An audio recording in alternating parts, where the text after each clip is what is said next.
Blessed day, soul family. Welcome back. Oh, I didn't want to start with this screen, but that's okay. It is Monday and it is Mental Health Monday. So, what are we talking about today? We're almost done with April, so we'll need to look at the April poetry. But Mental Health Monday today, we're looking at courtroom, mindset, sleep, and 心结. What is 心结? So obviously it's going to have to do with the mind and with mental health. We're gonna be talking about some pretty heavy emotional topics, things that compromise mental health, including sleep.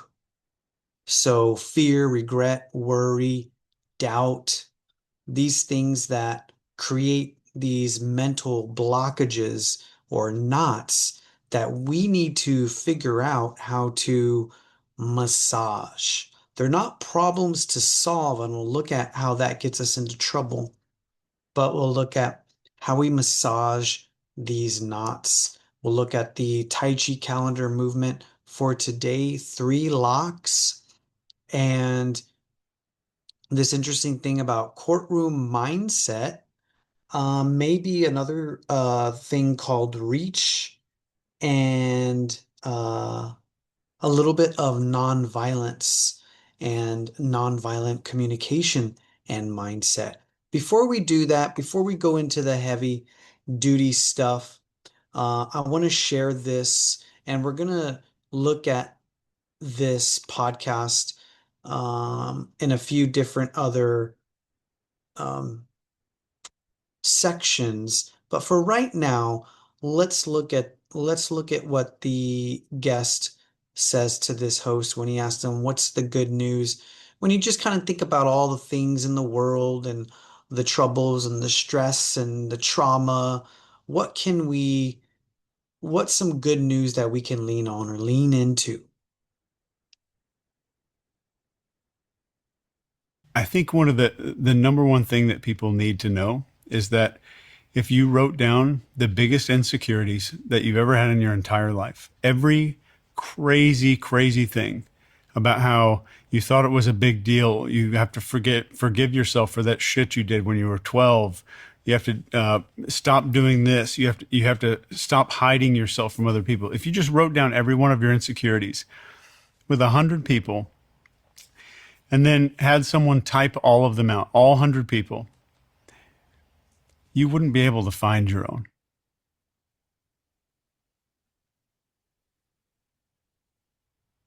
You'd be very confused. You'd think that someone just paraphrased you 100 times if you're digging through that hat trying to find your insecurities, and it would shock you. And it's one thing to hear it maybe on a podcast, but to see it in real life, if you see the depth of other people, we are so much the same. And all the shit that we hide because we don't want anybody else to see it, everyone else is hiding the exact same stuff. Everybody else is feeling the exact same way. The number one thing that people regret on their deathbed is like, I should have treated it more like a game. I should have figured out what was important in the game and done what was actually important. And that's it. That means a lot to you, doesn't it? That particular point, it's almost like you've changed since last time we spoke, in a way. Yeah. Like there's been a bit of an evolution. Yeah. So that's Diary of a CEO. Not sure. Let me know if you've seen any of their interviews, but interesting point there in terms of being on the deathbed and in contemplation. We don't want to have death, our own death, be the stimulus for contemplation.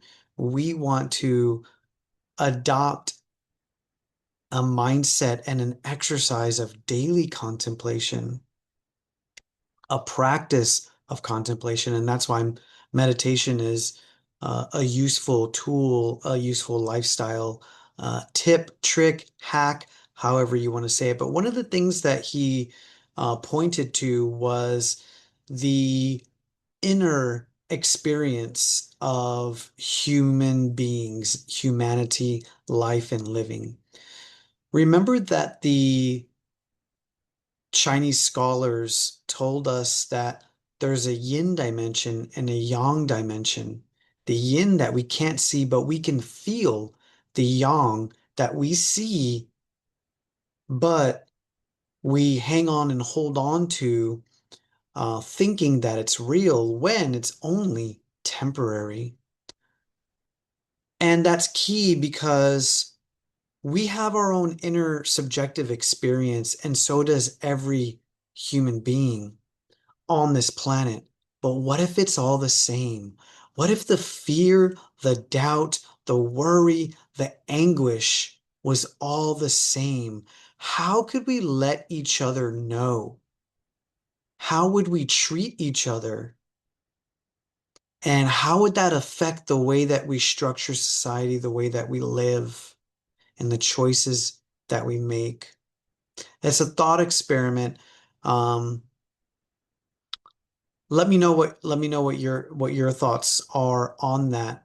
But why is that relevant? Every time I start these videos, I start off with a greeting to you as a member of the Soul family. And the reason I say Soul family is because I think my theory is that we are all connected in some way. And I won't go too deep into it, but from Wu Ji, which is the seed of creation, the seed of um, all of the 10,000 things that we say exist here in this realm, on this planet. From Wu Ji, we get a movement called Taiji. Taiji is nature's creative template, which first and foremost, we can say it was the Big Bang, created heaven, man, and earth, Sansai, the three large powers, the three large cosmic powers, because in the human body, the three powers are referred to as Jing, Qi, and Shen, spirit, spirit, essence, and energy. If these three grand powers, cosmic powers exist, that means they are from the same source, of the same source, as three individual powers. But look at the man as one collective soul entity. That would be the origin of all of humanity, from which all of humanity would then originate, would give us the 10,000 things, we could say 10,000 beings in the world.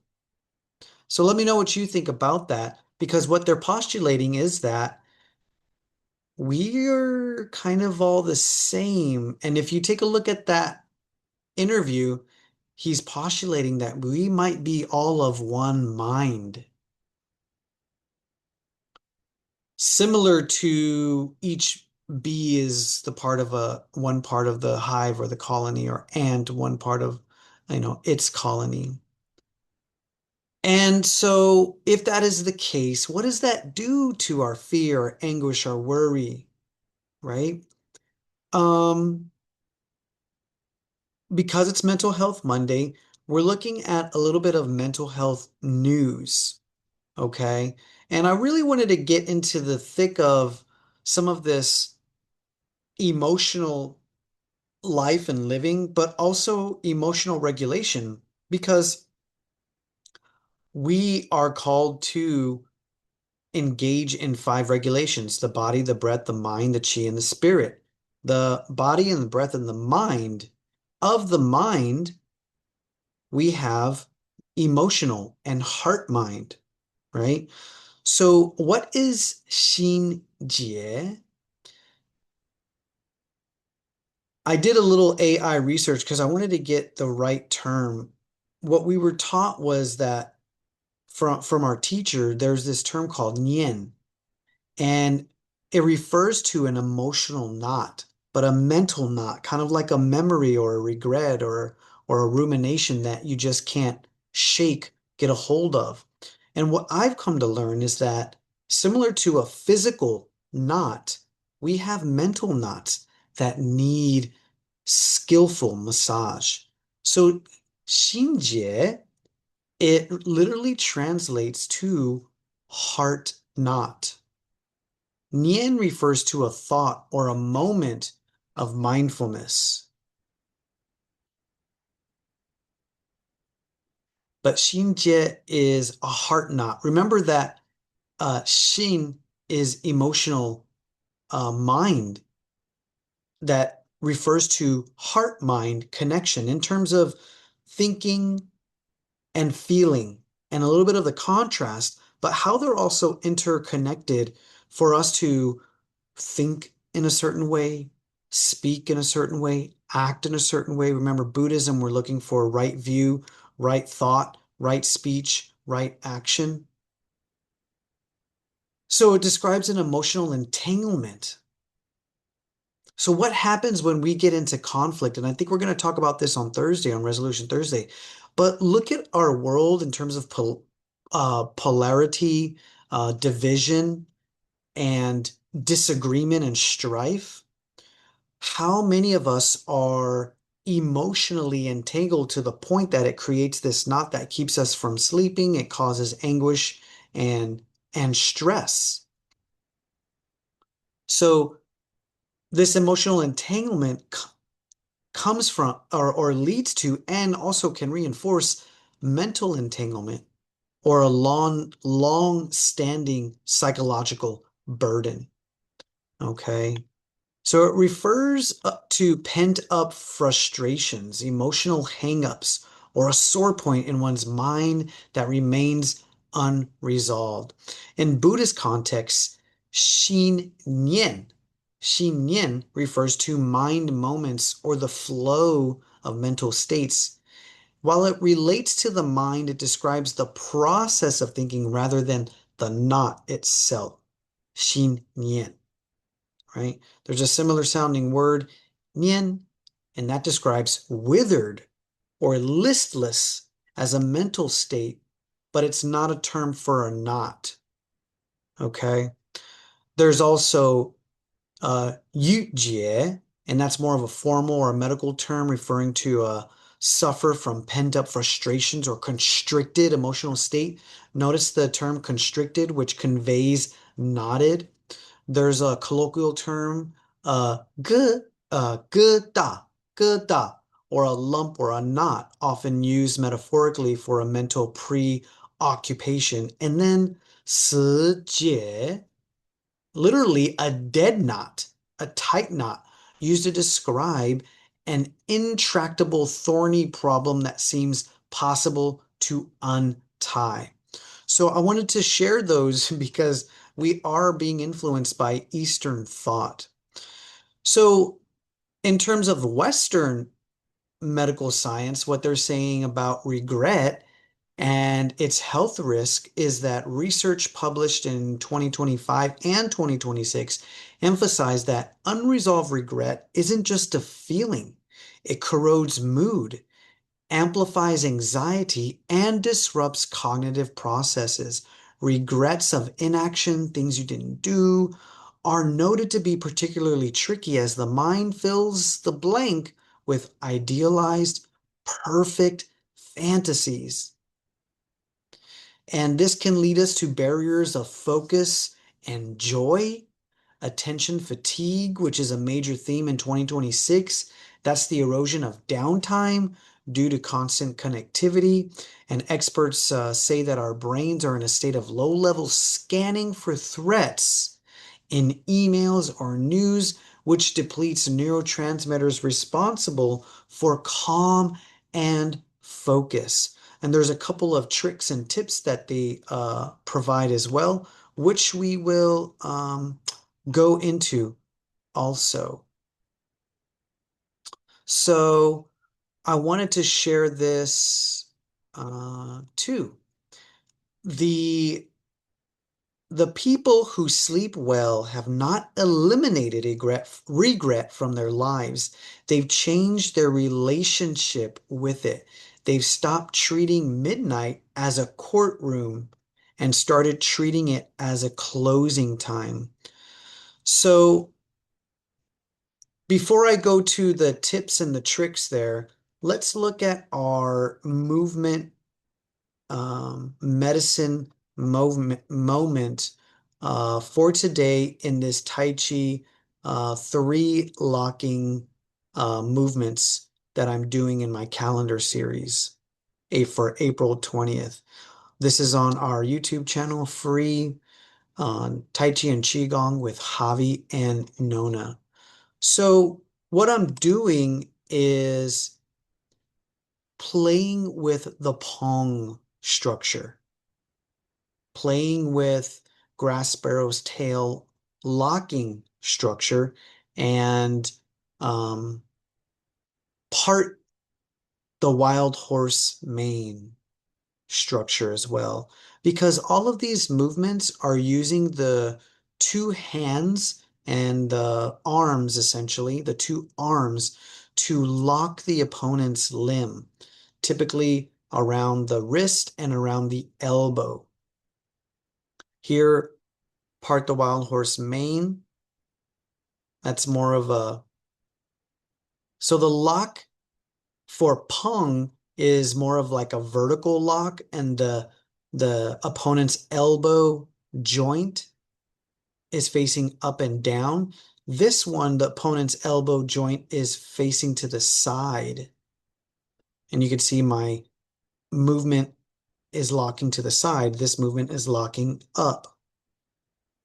You can play with your partner and do the movement locking up. You could do the movement locking down. And then with part the wild horse mane here, it sort of then is locking and kind of throwing the opponent to the back side. A lot of people like to use that in pushing hands competitions. You have to be careful with the Pong. The Pong can really lead to an elbow break or a hyper extension. So going back to what we're talking about today, in one of our previous Qitalks episodes, I'm talking to a person who, his name's Mark Richard, and he healed himself from stage 4 melanoma. I think that's what it's called. Anyways, cancer. And I asked him, what is cancer to you? Because the doctors can tell us what they've learned cancer is, but for someone, this is important, for someone who's embodying an experience, and for a doctor to tell you what you have is cancer, they have to look at themselves. They have to look at their choices. They have to look at their mindset. They have to look at their state of being and see what it is that is manifesting. What am I doing that's manifesting cancer? Because of your experience, what is cancer? What is cancer? What are we told it is? What do you say that it is? You know, that's a hard question because you could study it, and a lot of people say it's all kinds of things. Uh-huh. I mean, it's different for everybody. Yeah, mitochondrial disease, mitochondrial dysfunction. Uh-huh. What it really is it's your cells don't stop producing. You get these misshapen, I think they call them misfolded proteins inside cells, and don't quote me on the science, but something goes wrong with the cellular structure, and they don't go through a normal cellular death. They don't go through an apoptosis and go away. They just keep growing. Something happens. In my experience, the number one cause of cancer, in what I think, is stress. Number 2 would be exposure to some kind of toxic chemicals, toxic exposure to something. But stress is huge. Say more. Yeah. If you go into stress, you're going to have, there's a lot of stuff that happens physiologically in your body. A lot of things aren't working right. Stress causes on the epigenetic level, That kind of stress causes a lot of the genes that are keeping you healthy to express themselves in an unhealthy way, and the genes that are actually protecting you turn off. Mark, we wear stress as a badge of honor in our society. So I don't know. Yeah, it's So true. Yeah, if you can, this is why meditation is so important. And like I said, if somebody had come up to me when I was Mr. Real Estate Agent working 14 hours a day, making $100,000 a month and said, you need to meditate, I'd be like, yeah, dude. But here's the thing. I was that guy and now I'm not. And this side is much, much better. Much better. You don't need the money to be happy. And I know that now. But I also know how to talk to those guys that are those C. Well, such a great story with Mark. So you can see that on our YouTube channel, and we have a bunch of other ones that you can go into and view and watch. Really great guy. He's become a friend, and that also reminded me of this meditation prompt that I had. Shoot, this was back in 2019, I believe. Today is, what is the space that you're living in? This can be externally, internally. This could be at this point in your life. And then if we take the life integration aspect, you can ask yourself this question at any moment in the day. And so this starts to invoke feelings, emotions, and emotional stability. So this is a huge part of our training and what we talk about. The reason this is important for martial arts is because if you're defending yourself or your family, you can't have any room for emotional distress. You're, let's say, fighting for your life, fighting for your loved one's life. You have to be focused and not distracted. Emotion does that thing of distracting us, pulling us away from the present moment. So martial arts training has that quality of discipline, focus, and alertness. And my teacher talks about this all the time. And then, so when you're practicing, even when you're practicing, if you have something come up in your mind, you're going to get destabilized. So I experienced this walking on high logs, balancing on high logs. If I had something that entered my mind, it would destabilize my balance.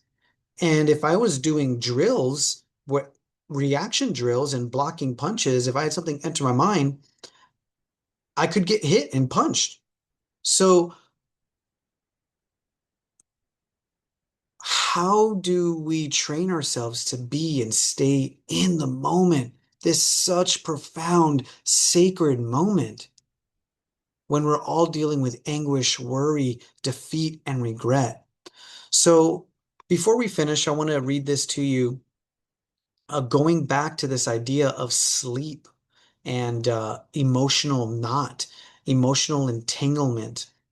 The there's a reason that some people fill every moment before bed with stimulation, scrolling, watching TV, reading, anything. And that's to avoid the gap between activity and sleep. That gap is where regret and other destabilizing emotions live. So this, I think, company called Space Daily, I'll link this article below because it's pretty good. So Space Daily has explored how stillness forces people to hear everything they've outran. And that framing applies directly to the midnight regret problem, where the courtroom mindset comes in. What do you imagine the courtroom mindset to be? You're on trial. Isn't that what we do to ourselves and to each other? We put each other on trial, and we do that to ourselves to the point that we make ourselves sick and die. As long as you're busy, the regrets stay in the background. The moment the activity stops, they surface. Not because they got louder, but because the noise that was drowning them out finally stopped. So I'll leave you with a couple of tips here. This is in the article. Set a hard closing time. Choose a specific time, like 10 p.m., after which you do not revisit the day's problems. When a regret surfaces after that time, you don't argue with it. You say internally, court is adjourned. This resumes at 8 a.m. if it still matters. You will feel the need to engage, but don't negotiate with that pull. That's the whole point. We're talking about stillness. We're talking about psychological center. Write the brief, then close the file. And I'm going to expand more about this later in the week because this overlaps with nonviolent communication. Before your closing time, spend 5 to 10 minutes writing down whatever is unresolved. Not journaling in the exploratory sense. This is a deposition. That's a deposition. State the facts. Clear, observable, I would say clear observations, specific observations. State what you feel about them and what, if anything, you'll do tomorrow, and then close the book. But here's what I would say, and I'll expand more on this, and I'll provide more resources as we go. Name the feeling, name the need. From there, you can get the request or your envisioned action, the need and the request. So if you don't have an inventory of needs and feelings, then you are your toolbox isn't adequate.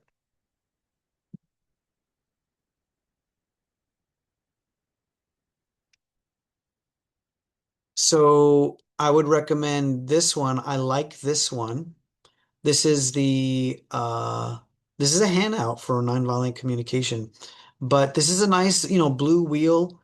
I I use it often, and there are some headings, and then there's some sub categories for feeling for no, these are needs. Right here in the middle, you can see needs. I'm not sure if you can see that. Um, yeah, you can kind of see that, right? And then also get yourself a feelings list.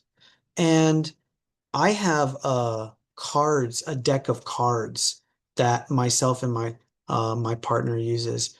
So something like this, I've used this and I have this one, but this is also helpful as well. You just do a quick search. I actually have there's a color wheel. Yeah, something like this. There's a couple of these out there, but I would recommend stating the problem or observing a clear observation. This person said exactly this, blah, blah, blah, blah, blah. This person did exactly this, or I said, or I did exactly this. What's the feeling that comes up, and what is the need that was behind that feeling? What are the conflicting needs that were there in that moment? So, and this is the one that I actually use the most. This one I would definitely recommend. Emotional intelligence and healthy communication. So yeah, let me know what your thoughts are on all of that. And that's going to be it for today. Taiji Tuesday coming back tomorrow. Courtroom mindset. Remember, Krishnamurti told us the highest form of observation is the highest form of intelligence is observing without judgment. Get out of the courtroom mindset, right? And improve your sleep and use these tips and tricks to massage the mental knot away. Remember to embrace the woo, and until next time, may your chi flow smoothly.